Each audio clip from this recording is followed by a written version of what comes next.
I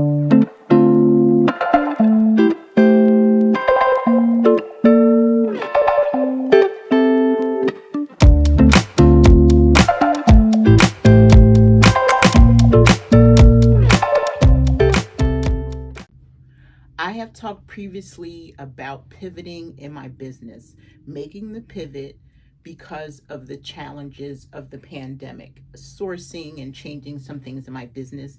And today I just want to follow up and talk about what I have learned and what has grown because I've made that shift. So stay tuned for this. Okay, so today I'm just going to casually talk about what has changed in my business since I made the pivot. Of course, I have notes because I probably forget a lot of things. So, what has changed in my business since I made the pivot? So, if you're interested in finding out what the pivot is, you can go back and watch the previous video. And at the end, I'll probably have the video up in the corner where you can just click it. So, you have to watch this whole video. Okay. So, the pandemic hit and we had to stay inside, right? Stay inside order, quarantine, whatever you want to call it, whatever each state is determined it to be. And previous to the stay at home order, I had gotten really sick and I had decided that I was going to stay in the house. So literally, I stayed in the house for a whole month. I got sick like at the end of April. My doctor didn't know what it was, wasn't sure if I may have had COVID. You know, now everything's all about COVID, right? Like you can't even get a cold without being concerned about we're going to get COVID, right? So I just decided to stay in the house, don't go to any stores or anything like that. So my husband Thomas and I made the agreement that he would be the primary person who goes to the store, makes all the runs. He already has a clean out business, so he was already going out every single day. And then after the month, I started kind of going out a little bit more, just taking my daughter to work and probably putting on my mask and going to like Rite Aid or something like that, never immersing myself in a crowd. I still have not fully going thrifting. I went thrifting once with my daughters. My daughter Stacy, who's Peach Boutique on Poshmark, came to visit, and she wanted to go into the Goodwill, and I went in briefly, but I stood at the door. I looked around. You can see the front, from the front all the way to the back of my thrift store, and I just counted heads. Aside from the people behind the counter, there was 5 people in the store, and that was my okay. And I gave myself 15 minutes, and I came out of there with 2 pairs of shoes and about 4 t-shirts, and that was it. Made my purchase, and I was out the door. I try not to, even now in September, to really get around crowds. I'm not going to parties and things like that. I just traveled to North Carolina. My husband and I are looking for a new house because we're going to be moving. So that was a challenge too, because our family's there. So everybody wants you to stop, and I don't know where they've been. So it's really hard. So I just wear my mask and just pray that it's all good. So because of the stay-at-home order, I had to make changes in my business. And a lot of the changes were sourcing. So what I started to do was just kind of like doing some research, places that I could possibly be interested in sourcing. I mean, I looked into B&G. I am an affiliate. I got my first box, and some of the things I sold, and then the rest I sold for thread up. And the cool thing is the 18 pieces that I sent to thread up, they all sold. So that took care of that. And then also, I'm not selling a lot of regular clothes. My Poshmark Closet is my main reselling platform. So I literally went from 1,200 items to now I think I have 299, give or take. And my goal is to only sell shoes is my main items that I'm selling on Poshmark. I sell bras and lingerie, and I have some glasses, and I have some swimsuits, and that is literally all I have. I have nothing else. I'm thinking about maybe adding some other things, and maybe I'll talk about that in the end with a new decision that I just made for my business. But other than that, I don't want to buy regular clothes. You know, I don't want to buy a palette. I don't want to go sourcing for clothes because I don't want to get overwhelmed. And then my second platform for reselling is Mercari. So on Mercari, I sell like hard goods stuff, and I don't source for that stuff. I find things around my home, like electronics, like games, like puzzles, a few vintage things. And that's what I have on Mercari. And then I have 2 Etsy stores. One is a vintage store and one is a handmade store. I started tie-dyeing in May, and then I realized that I liked it and I could make some money. So I took my tie-dye off of my vintage store and created a separate tie-dye store. And that actually literally took off in the end of combined the end of June, because I opened it in June, all of July, all of August, I made almost $3,000 just selling tie-dye. And then I got the idea to open up a Shopify store. I already have one Shopify website. Then I opened up a second one called Graphic Necessity, where I take the tie-dye shirts that have graphics, the tie-dye and the bleach shirts that have graphics like band names and school names and things like that, and started a whole nother store. So these are the changes that I'm making because I've pivoted in my business. And so one of the places that I source a lot, which is Jomar, and I hadn't been sourcing from Jomar. I was kind of, hesitant. Jomar is a family run business. I'm from Philly. Jomar's from Philly. It's been here for years and years and years. Family run retail store. They have stores all over, a smaller scale, upscale consignment, lower Ross, Marshall type of store all over the city. And I think about 3 years ago, they became wholesale. They reached out to me like a year and a half ago, and I was like, I was hesitant. And friends of mine were asking me questions like, oh, what do you know about Jomar? And I was like, well, they're a family run retail store. So I decided to give it a chance. And the first thing that I purchased was vintage, because I started my vintage journey, which has been super exciting, super educational, selling on my Etsy vintage store. Found Like This is what it's called. It's like, it's Found Like This. I found it like that, and that's how I'm selling it. So they have 25 pieces of vintage, and then I also ordered some handbags from Jomar. I liked everything they sent me. So from there, I started adding more vintage. Then I saw someone who purchased some t-shirts from Jomar. And of course, I'm tie-dyeing and bleaching, so I ordered t-shirt boxes. Then from there, I ordered some bralettes. Then I ordered they had 20 pair of reseller shoes. It's similar to like what ThredUp has for their rescue boxes. I ordered those. And just recently, a couple days ago, it is September 6th now, and a couple days ago, I ordered some skincare and some jewelry. I am now a Jomar affiliate, so whatever money I make from Jomar, I just invest it back into Jomar like that. So Jomar has been a really good resource for me. Great vintage stuff. I just sold a Betsy Johnson vintage dress, and so I'm playing around with vintage. I may decide to move some stuff over to Depop. I don't know. But these are things, again, that I'm doing. I'm pivoting, right? So with the tie-dye business, what I've been doing is, since I've been growing and now the winter months are coming, I am adding sweatshirts. And so now I'm buying sweatshirts from wholesaler. I'm buying all of my dye from wholesaler. I buy RIT dye. When I first started as a curiosity, I just started buying on Amazon. And I guess so many people were tie-dyeing that the prices started going up. Some of the prices that I was looking at when I was buying the dye were like $2.98 up to $3. And then I would go back to that seller to get the same color again. And then it would escalate it would go up to $9. And I was just like, this is getting crazy. So now I buy directly from RIT themselves. So those are some of the things that I'm doing there. Still kind of, my husband goes to the bins. It's the main place. If I were to source, it would be the place I would source the most. Thomas still goes, and he looks for band t-shirts and things like that. So I have t-shirts and things to add to my tie-dye and graphic design business. And when you I also buy from ThredUp. I bought 2 shoe boxes from ThredUp. And I've bought the DIY t-shirts. Actually, that's how my tie-dye business really started going. I started buying just like white plain t-shirts. But then I said, let me just try a DIY box from ThredUp.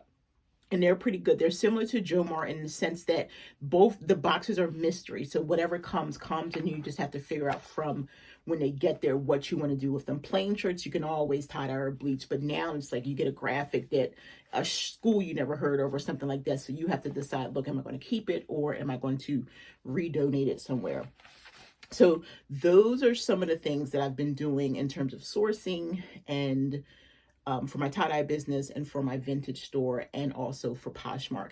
And what I like about Jomar is that I can get things that are like, I can get reseller stuff. I don't have to buy new items because they have palettes, they have hats, they have men's stuff, they have shoes, they have like luxury items.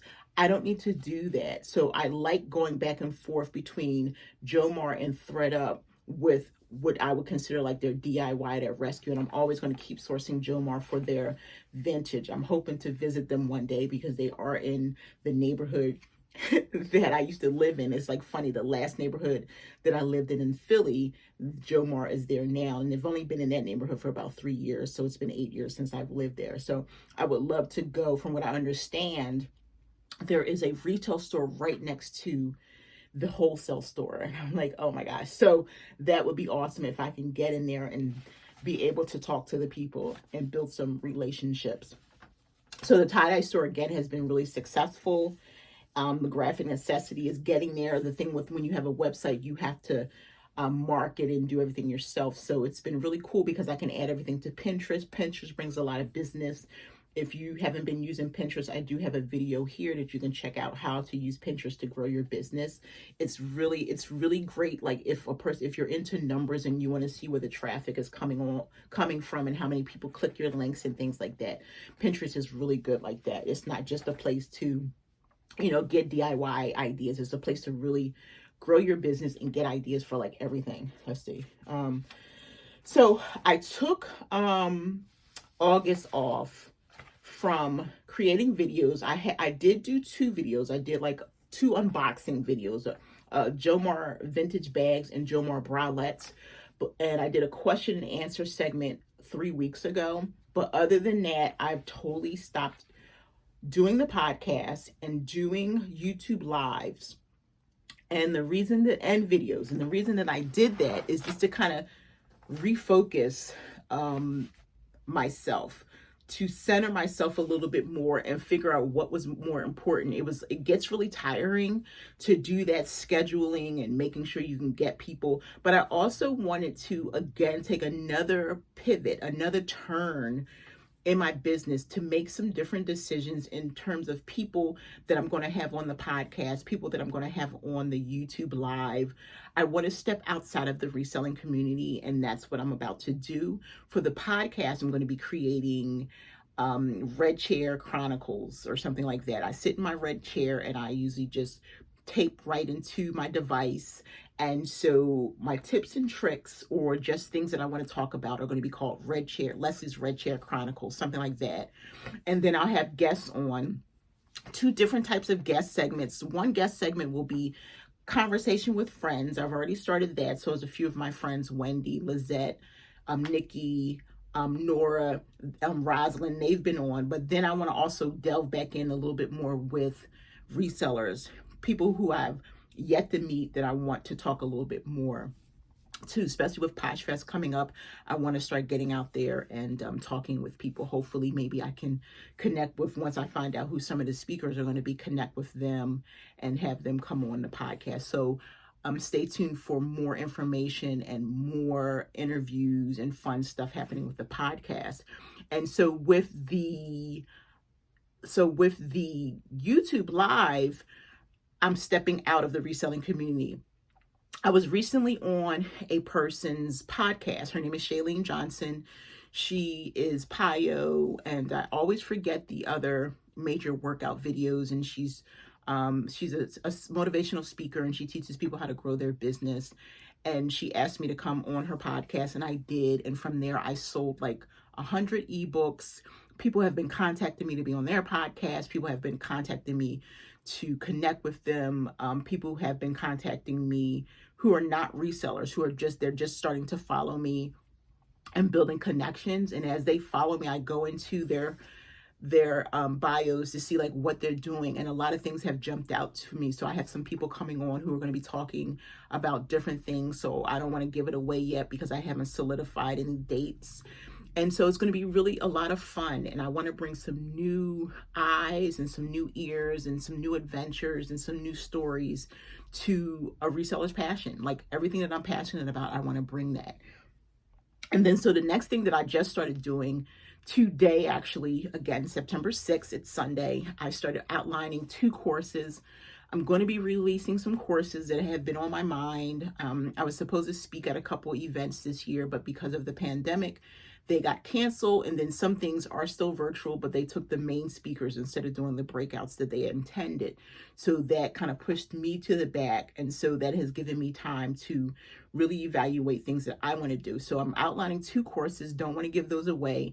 But then in addition to the courses, I'm starting a new Facebook group, and it's going to be a really interesting group. It's going to be like teaching and growth and videos and webinars.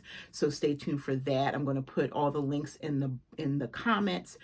As I add these things, the links will be there for people in the future who do watch this video. Okay. I don't usually spend money. I purchased a new iPad. Last year, I treated myself to an iPad. I had some money coming to me, so I used that money. It wasn't money that I had to save up or anything. So this year, I took some money. Thankfully, I was gifted money for my birthday, which was so wonderful. A bunch of resellers in this beautiful community got together, and they just sent so many gifts of love in forms of monetary contributions. And I took some of that money and used it for myself personally. I did purchase an iPad and a brand new MacBook. The MacBook is coming, but my iPad is here. I'm waiting for, as we speak, the Amazon truck to come with my new case and the new cover, because it's really sensitive and I don't want it to drop. And the reason that I purchased a new one is because my first one was only 32 gigabytes. This one is 256. Literally, my first iPad had less memory, less storage than my phone. And so it kept saying manage storage, and I had to start taking off like apps and things. And this is like my in between. My phone is just like my to go. This is my everyday. I take this with me everywhere I go around the house. And then my tablet is like, it stays stationary. So I wanted to get a new tablet. And then you could trade it in and they would give you money. And I was going to do that, but my daughter needed a tablet. So I had her pay me what the cost would be. They would have given me $130 for trade-in. So my daughter just paid me for my old one. It was nothing wrong with it. It just didn't have the memory that I needed in order for the things that are about to come and about to do. And I purchased my first MacBook, so I'm so excited about that. It just shipped, so it's on its way. And I can't wait to type my courses and do some different things with that, and a place to edit my videos and things. So again, I try not to spend a lot of money, but in a sense, I deserve it because my business is growing and I have so many new adventures and so much stuff I want to share with everyone. And thank you so far if you've, watched me up until now. And let's see. Oh, and so one of the things that I just did, I'd been hesitant about it, and I was also trying to figure out like which direction I wanted to go in. I literally just signed up for List Perfectly Saturday, September 5th, which was yesterday. But my goal is trying it out for a month to see how it benefits my business. If it does not benefit my business to the best of the ability, that's with anything that I sign up for, that I get involved in, that I pay for, then I'll let it go. My business structure is not just reselling. I'm a business owner, and reselling happens to be one of the businesses. And so I don't want to get it out of hand, and I don't want to invest money in places that is not necessary. For some people, the reselling is their main thing. So they have several platforms, and a listing service works for them. So I've been holding off for a while. I was able to get a discount code, and I said, okay, let me use it and see where it goes. So I'll probably report back in 30 days and tell you if I kept it, what benefit, how was I able to grow, what kind of sales I made. And that's the goal. If it doesn't benefit, I'm definitely going to cancel it. Why hold on and pay money for something that's not going to help my business grow? Again, I'm coming from the business perspective. So basically that's it. I've really pivoted, and I forgot to mention that I am also, it happened by accident, but I also offer consulting services. So I belong into other groups aside from reselling. Not that many people know, but I'm involved in so many other things that I help people build their businesses, like just based on what I'm doing by diversifying and creating multi streams, people start reaching out to me, and I can't do it for free. So, aside from the reselling community, and that's been the cool thing, the reselling community can be a little bit difficult sometimes because they'll like, oh, why should I pay for that? So this business started on its own by people contacting me, people who have I met with designers, I've met with other consultants, I've met with people who are bloggers, who are podcasters, and I help them come up with a plan to grow their business. And if you need help, regardless if you're a reseller, a business owner, a mom who wants to get started, if you want to go full time and you're trying to figure out how to do it, if you want to schedule, if you want to budget, if you want to save, I can help you with that. Go to aresellerspassion.com. I actually leave the link in the comments and click on my consulting. It costs $40 for an hour, $80 for 2 hours. Yes, people pay for that. And I help them come up with a plan to really grow their businesses. And it helps me as well because I get to see like how many businesses there are and what people are doing to really step out of their comfort zone to grow. So if you want help growing your business, I can definitely help you. I'm growing every single day, but my business is totally like on fire right now. So pivoting has helped me, changing the way that I was doing things. I don't need to go out and source. I don't just have to sell on Poshmark. I don't just have to sell on Mercari or eBay. I don't just have to be a reseller. I am Leslie, a reseller's passion, and I do the things that I'm passionate about. I try them. I step out on faith. I do the things that I think that I cannot do, the things that I'm afraid of. And at 51, it's a beautiful thing. So I encourage you yourself to try things that you've never tried before, to pivot. Don't be afraid. You don't have to try a whole lot of things. I never try like more than one thing at once. I try it and then I go for it. And then if I don't like it as much, I back off a little bit, but then then I'll add another thing. And so that's the cool thing about growing in your life and also learning yourself. I've learned a lot about myself. I learned that I'm like stronger than I was, and better and smarter than I thought that I was, and that people have told me I am. So one of the last things I want to say is for my birthday, my good friend Nora, who is El Posh Closet, and you can check out, she's been on my Spanish Girl Chat and she's been on the podcast, Nora Lopez. And she, for my birthday, gifted me this beautiful planner. It's Passion Planner. And it's just, I was so surprised. I didn't know who it was from until she happened to say, oh, I sent you something. And this thing is amazing. I applied to be a passion ambassador. And it's just a person who's just like spreading information about planning your life, writing down your goals. I like this planner because it offers, you can create a map for your month. It asks you questions like at the end of the month, what was the most memorable part of the past month? What were the biggest lessons you learned? How are you different between this past month and last month? What are you especially grateful for? This is such a great planner. Look how colorful I did. This is my August. So I have like stickers and things like that. And I've been buying stickers from people in the reselling community. So this is the big monthly planner, but I usually walk around with a clipboard all day long because I like to write stuff down, and I'll probably keep this. But I also invested in a daily passion planner, which is so phenomenal, which I can just write down my daily goals, the times. Like, this is like amazing. So I'm working in both of these, and it's really helping me kind of stay on track and stay focused. And I'll probably do like a video later on. I don't know. I want to try to do a vlog or something like that, but I'll leave my code. I am a passion ambassador. If you're interested, you'll save 10%. Use Leslie 10.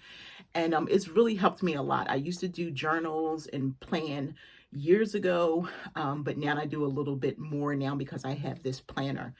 And so basically that's it. I just wanted to share with you what's been working and what I've changed. And again, what has changed in my business since I started pivoting. And hopefully you can pivot too. Again, reach out to me, comment below. I want to hear all your comments. If you have any questions, load them up and send me a DM on Instagram. I'm Marie Seller's Passion everywhere. All you have to do is Google me, but I'll leave the information in the comments.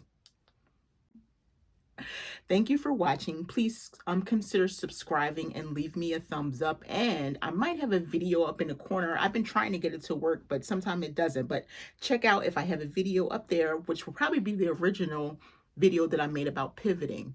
Check it out. Thanks as always, friends.